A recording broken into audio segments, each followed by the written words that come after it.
another breakout later, so keep your notes in front of you, and we're going to keep going to this. And guys, listen, if this is uncomfortable, even just having these conversations, we got a little bit of work to do, right? But it should energize you to go, man, I might have the opportunity to get better here. So let's see what happens with that. All right, let's go to mistake number 3 really quick, okay? You know this had to show up on my chart, right? Complacency, apathy, status quo, we settle, right? And this can happen a lot of times when things are really good in our business. We can give up, we could get fearful, we might run out of time. There's all kinds of reasons, but there's things that sort of get us into ruts. There's things that sort of get us sort of built into a framework that, you know, it's working or whatever, and we kind of get bored, to be quite honest. Anybody in that place right now? Just kind of in a little bit of that? Yeah, I see a few hands. That's good. Okay, that you're willing to admit. That's good. 2 Timothy 1:7, you guys all know this. For God has not given us a spirit of fear and timidity, but of power and of love and of self-discipline. And let's move on this. And I love this commission that's given to us here. The resilient migration towards reigniting your leadership. What does it look like to reignite your leadership? And so I want to jump into this. This is the leader flywheel. This just comes from observations that I've noticed from all the people that I've coached over the years, right? It's been a really interesting thing. Both people that I've coached internally in my company, but also people that I've coached, you know, externally who are leading other companies or whatever that is, or leading teams. The leader flywheel consists of this. This is 4 things that all leaders have in common. And, you know, maybe just kind of grade yourself on these things, right? So here's the first one. One of the things that all great leaders have in common is they are learners. They are insatiable learners. They are always looking for what can I do different? How can I make myself better? What are some things that I can, you know, pick up along the way? And so they do a bunch of things. And so I would ask you the question, what are you reading? What are you reading? If I said to you right now, what book is in your bag, what would you tell me? Anybody? Got a book in your bag? I might ask you to pull it out. What's the book in your bag? Okay, I won't put you on the spot. I have a book in my bag right now. It's called Mind Shift. It's from Erwin McManus, okay? You should be able to say there's a book in my bag at all times. What am I reading? What am I learning? What are you listening to? What are the podcasts you're listening to? What are the, whatever, all those things that are part of this. Who are you learning from? When I was ready to sell my company and I didn't have a coach quite yet, I went on what I called a listening tour. And I went and talked to 20 of the CEOs in my industry and learned everything I could from them about making my business as profitable as possible before I sold it. And I got phenomenal information by going on a listening tour. What are you watching? And then who's your coach? And I'm going to pause on this just for a second because it's so important. As you elevate in leadership, you guys that are in high levels of leadership, you'll know what I'm talking about here. It gets lonelier and lonelier and lonelier. And you might have the best team around you possible. They're probably sitting at your table right now with you. But there's still this sort of invisible barrier that happens sometimes because you're the leader. They're an amazing team, and they support you, and they love you, and there's all kinds of stuff. But there's still a gap that says, if it all goes down, it's on me. Who's your coach? A coach provides a lightning rod outside of the organization that doesn't need anything from you, right? Is going to provide some of that self-awareness stuff we talked about earlier. So are you learning? Number 1. Number 2, are you experimenters?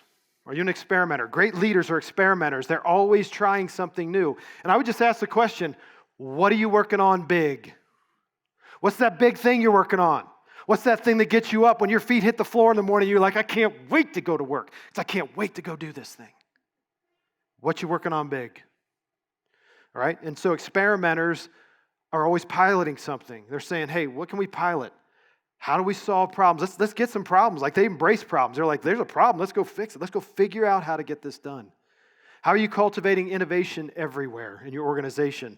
Do you have watering holes at your business or your place of business where there's a glass table with dry erase markers everywhere with couches? So we create these natural watering holes for people to come together and drink of innovation. Do you do that? Do you see failure as the birthplace of brilliance? In my company that I founded, we got t-shirts made that said, failure, the birthplace of brilliance. Because we wanted to give our people permission to fail. within calculated guardrailed spaces, right? I had a project manager who was on a phone with a vendor, and one of our values was dare to love. It was a dare to love value, and I had it printed on bumper stickers, right? Dare to love. And she's screaming at this vendor because this vendor made an $18,000 mistake. And she's at a bank and I went to my office. I grabbed a bumper sticker while she's yelling at the vendor. I took it off and I peeled it. I put it on the corkboard in front of her. And she's like, "Yeah, and you went." And she looked at me and she looked back and she went. I said, "Make it right. Make it right." Yeah. Experimenters love this stuff. Where are you being inspired? We just talked about that, okay? Third, and guys, I know it sounds so basic, but the best leaders are reflective. They make time in their calendars to do the post-mort on what they just experimented on. They make time in their calendars to reflect. They make time in their calendars to hear from God on what He has to say about the direction they're going in. They're reflective. Do you have time in your calendar? And this might be the biggest challenge you face. Do you have time in your calendar to reflect on what's gone on? So let's look at some of these questions. Are you reacting or are you reflecting? If you're reacting, there's not enough time in your schedule to do this. Have you carved out time to think? Do you post-mort your experiments? Do you get the team together and say, what worked and what didn't? And what can we tweak? What can we modify? What should we change? Because this product's got to get out there, right? Or this cultural initiative has to change the way we think about each other, or whatever it is, okay?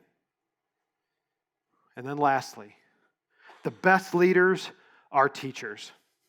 They don't hold it to themselves, they give it away to other people. Guys, this comes from interviewing hundreds of leaders, these 4 things. All of them have this in common. They're teachers. They're teachers. They're not stingy with what they have. They're not afraid of the leader. You guys ever met the leader that's afraid of the leader coming up behind them? And they're like, I can't invest in them because they're going to pass me up. That is your greatest legacy. Invest in those leaders. Let them pass you up. Let them move on to another company because you had that influence on them. You had that impact on their life. You made a difference. I retired from my company after I sold it and stayed on for a 3-year earnout. At the end, they threw a retirement party. I had 3 hours of video submitted by people who used to work at our company talking about the impact that the company had on them. Do you know what the difference between authority and influence is? You know how you know if you have influence or authority? If you have authority, after people leave, they never call and ask you for your advice because you had authority over them. Do you know what influence is? How you know you have it? Is when they leave, they call you and they say, hey, I'm in another role now. Could you tell me a little bit about what you think I ought to do here? Can we meet for coffee? It's the litmus test, guys. And again, I'm not here to answer that for any of you. I'm just saying those are the metrics. Okay? They're teachers. Are you generous with what you know? Are you intentional about teaching the next leader? Who are you teaching? Do you make time to teach? Time's a big factor, kind of a theme through all of this, okay? All right. So remember these 4 things as we go through. All right, let's go to the 4th mistake. This is probably the most important, guys, in all of it. The lack of vision. The lack of vision. I don't have to go too far to say this. Where there is no vision, the people perish. Where there is no vision, the people perish. Okay? How many of you have a vision for your company? Can anybody state it? I love the. Can anybody state it? Right? Our vision at the company that I led was we're going to humanize innovation for the world. I could ask any person in my company, state the vision, and tell me how we're living it out. And I'd stop them in the hallway and they could tell me. The values as well. Vision means nothing if it's not compelling enough for people to remember it, okay? And let me ask another question. How many of you have a personal vision statement? I see 2 people, 3 people. Awesome. 4 people, 5. So there's a few, okay? We do it for our companies. Why wouldn't we do it for ourselves? It's a really interesting thing. The resilient migration toward a compelling vision, all right? What is vision? A picture of the future that produces passion. Oh, I can't wait to get up and do this. And a little bit of fear. Oh man, that's daunting. Should be aspirational enough that you have to reach for it a little bit, right? So let's talk about the components of this. Number one, the four components of a compelling vision is, number one, it has to be aspirational. It has to be something we're all striving for together. It can't be, along the lines of, we're going to be great, right? It's got to have a little bit more meat to it. It's got to be something that we're all going. Let me give you some examples. Apple, to make the best products on earth and leave the world better than we found it. Delta, I love this, to be the world's most trusted airlines. It's very high level, but man, trust, that's a big word. Okay? This was ours. We will humanize innovation for the world. That was the Seek version. Okay? So is it aspirational? Number two, do you have clear goals around it? Are you building clear goals? Are they measurable? So how will you know that you've delivered on this? Because if you don't have things that you can measure at the end of the year, you get to it and you say, did we fulfill our vision today? And you're going to say, I don't know. What were those, how would we know? Well, you put some goals in place. These are just some goals that we had for ours. We had to add this much revenue. We had to add 10 consultants, build our client roster, repeat rate, earn 8th consecutive Best Places to Work award.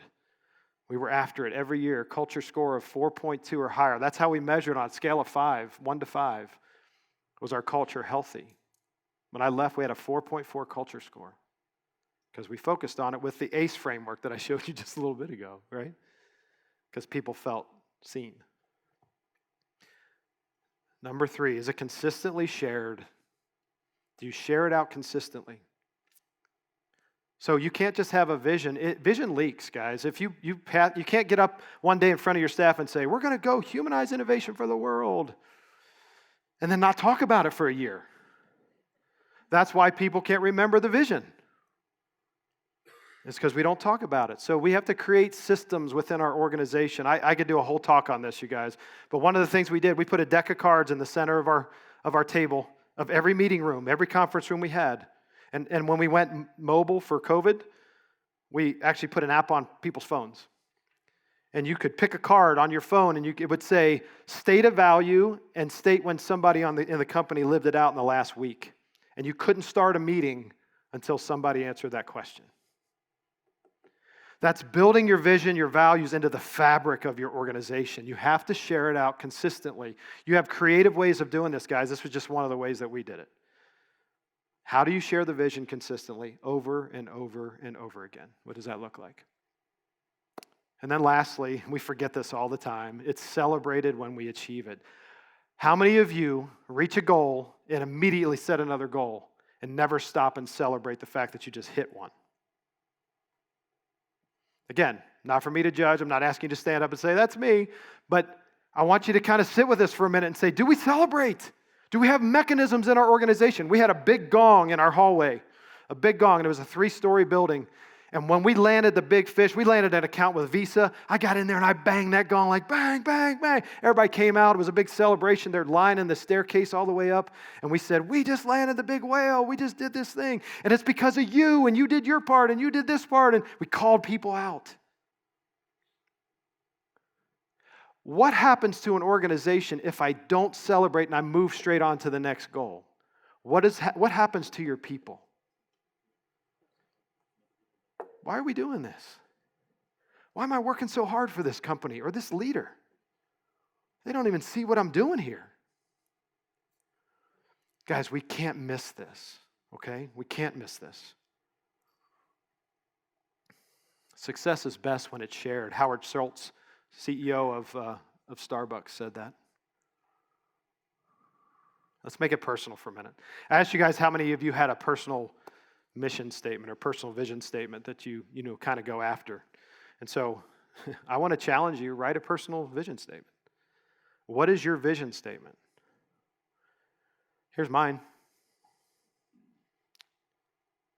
Actually, let me say something else first. I had to look at my notes. A little carried away. You guys like it? Yeah, wait a minute. Here's a question. What's the most common spiritual discipline any of us will ever practice? Shout it out. What's that? Reading the Word. Prayer? Love? Come on. Sharing your faith. Worship. What was that? Repentance. Yeah, it's none of those things, you guys. You know that, right? The most common spiritual discipline any of you will practice is choosing. It's choosing. Because you got to choose to pray. You got to choose to repent. You have to choose to worship. You have to choose to share your faith. It's choosing. And here's the thing. Here's why a personal mission, if you get nothing else out of today, guys, please get this. Without a North Star in front of you that says, that's who I'm trying to become, that's the person I want to be, that's the thing I want to add to the world, you're making your choices in a vacuum, in a void. And so you get a really complex situation in front of you. If you've got a North Star, you can look at it and go, does this get me closer to my vision, or does this take me farther away from my vision? And it helps you make the choice to get closer. Here's mine. To see the inherent worth in every person and to add value to every life my life intersects. Whoa. Not really complex, is it? It's very high level. But let me tell you how it plays itself out. And maybe you guys have experienced things like this. I go into a pressed juice place. It's Saturday morning. I was speaking in Austin over the weekend. And it's Saturday morning before I'm speaking, so I go into a pressed juice place where, because I like acai bowls. And so I go in, and there's a girl at the counter like this. Nobody else is in the place, just her. She's like this. And there's a bell on the door, it rings, and she doesn't even acknowledge I'm there, right? And then when I step up to the counter, she goes, hey, can I get you something? And I'm like, this is fun. I have a choice right now to go, man, this is going to be awful. Let me just order and get out of here. Let me just get out of here. But you know how people walk and they go, hey, how's it going? And they don't really mean it. Hey, how you doing? How you doing? I mean, that's a common thing that we do. It's almost like saying hi. It doesn't really, you're not really interested in how they're doing. But if you change that phrase just a little bit and you go, hey, and I said this to her, I go, hey, how's your day going? Are you okay? And she just started talking. And she said, my in-laws came last night. They didn't tell me they were coming. I had plans for my kids today. I can't function, with them in the house. If they would have told me, she goes, I love my in-laws, but man, they've just wrecked my whole thing. And she's like, I'm trying to be the best mom I can. My husband and I are kind of fighting. I mean, it went on for like 20, 25 minutes. And we don't always have time for that. I get it. But at this, it was a Saturday morning, so that was great. And I looked at her, and at the very end, and I said, man, I can't tell you, you are going through it right now. But I can tell you're a great mom. And I can tell that you're going to get through this. You got this. I can tell you're strong. And she just broke. She just broke. And so I just walked away. I walked out, and I said, you got this. And I shut the door, on the way out. It was just she and I in there. It's one of those things. Maybe you're standing in line at the airline, and your flight gets canceled, and everybody's screaming at the person in the red jacket. Ever happen?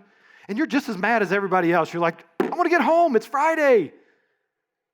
And then you watch that person on the other side. And again, go to this, and I go, there's inherent worth in her. And people are screaming at her. And I want to add value to her life. So after everybody gets done screaming, and she's held it together, man. She's done so well. And I go, hey, I just want you to know you're handling this really well. And I really appreciate how well you're handling this. It matters. And you could tell the ice came off, right? Because she was building up these mechanisms to protect herself, and it just came off. And she said, thank you, and her tears welled up in her eyes. That's it. Now, I'm going to end with a story, and then we'll be done, okay? I'm going to end with this. I mentioned that I coached a turnaround team. So I'd been coaching football for 10 years at a very elite school. When you told kids, you said, hey, get on the hill. And they're like, yes, sir. And they run the hill, right? It's that kind of thing. I get to this school, my first day of practice, I'd say, get on the hill. And the kid grabbed the body part and told me to go myself. And I said, you're gone. And I kicked. The team had 29 kids on it. They were 0-40. They hadn't won a game in 4 years. And seniors hazed the freshmen. It was awful. And the only reason they played was because they wanted to impress the girls. That's why these guys were there. 15 of those 29 were freshmen, so remember that as we're going in. So we got through the first year. I went and I was sitting in the stands. My wife was the one who coached. She's like, you have to do something about this. And I'm like, you told me to stop coaching so we could raise our kids. She's like, yeah, but your kids are going to be in this school. You got to do something. So I went to the head coach and I said, hey, I'd love to coach. I'll be the special teams coordinator, whatever. He goes, well, how about the offensive coordinator? I'm like, okay. So we got through the first year. Somehow we ended up 2-8 with like 20 kids on the team. We were awful. And we got just slaughtered. And so at the end of the season, I said, look, I can't keep doing this unless you let me do something. I want to run a leadership class. And he knew me. He goes, you mean a Bible study? And I went, yeah. And he goes, you can't do it at school, but you can do it somewhere else. I said, sure, love it. So I did it in my basement. I got 5 kids the first night. I got Little Caesars pizza because it was cheap, and I got packages of bottled water. And we started in the middle of December with a leadership course in between seasons. By January, we had 25 kids in my basement, okay? And all we did was we picked out one leadership principle, and we said, let's talk about a leadership principle. And so this night was transparency. We're going to talk about transparency. I said, okay, we're in a circle, right? They're all sitting on stools in a circle, and I go, hey, has anybody ever heard of the word transparency? And they're like, yeah. And I said, well, what is it? And the kid holds up his water bottle. He's like, it's like this, coach. You can see inside the water bottle. I said, yeah. It's kind of like seeing what's on the inside. And so I'm just going to start with an icebreaker. And these guys all grew up together. And I said, I want you to tell something about yourself that no one else in the room knows about you. So we're sitting around this circle, and the kid to my right, he looks at the ground, looks up, and he looks at the ground. He goes, okay. My mom walked out on us yesterday. She's not coming back. Silence, just like this.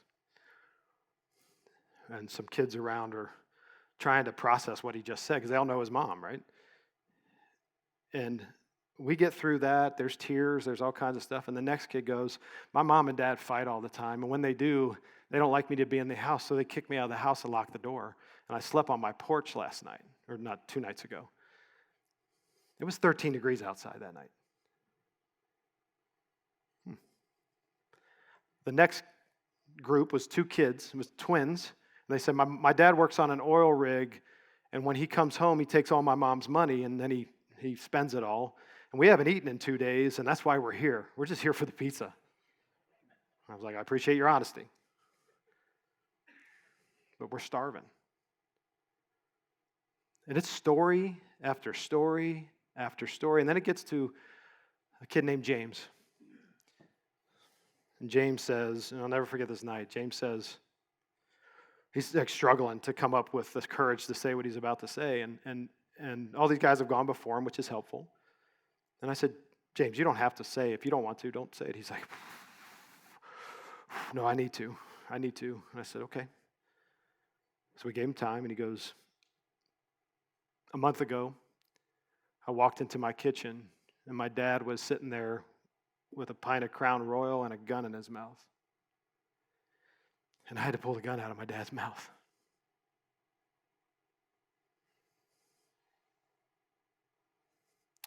This is way above my pay grade, you guys. I'm stuck. I'm in this meeting. I'm like, what do we do with this? And honestly, I didn't know what to do.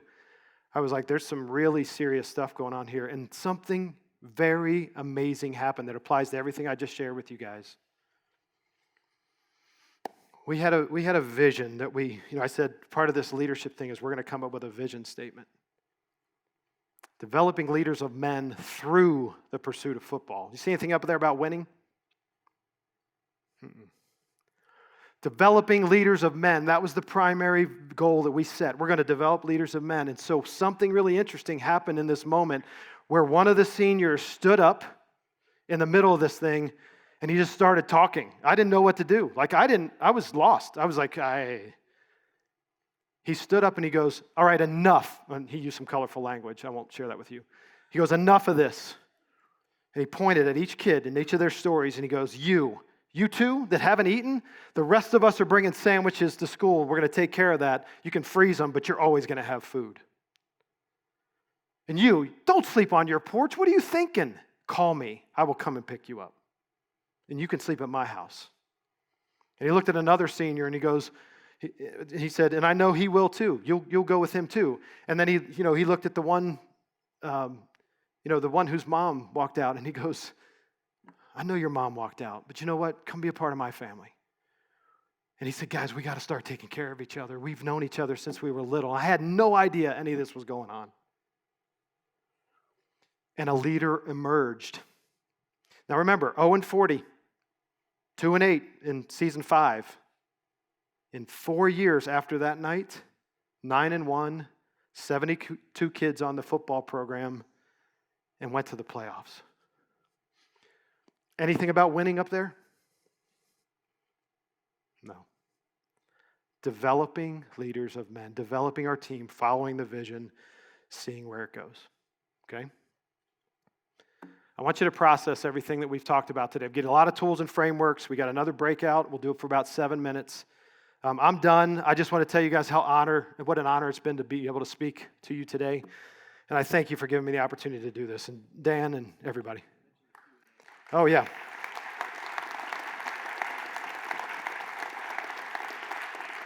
I hope you leave inspired.